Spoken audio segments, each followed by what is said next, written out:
Good morning. Lalim ng tubig oh. Yan. Dito ko ngayon sa sa bukid namin. Kasi magpapakain nga ako ng yung mga alaga. Yan.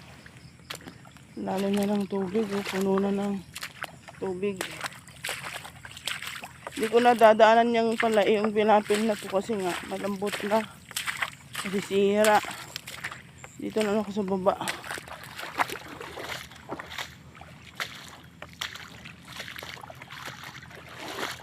Dito na ako sa baba dadaan.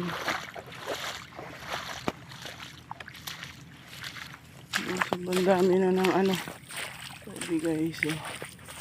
Yan.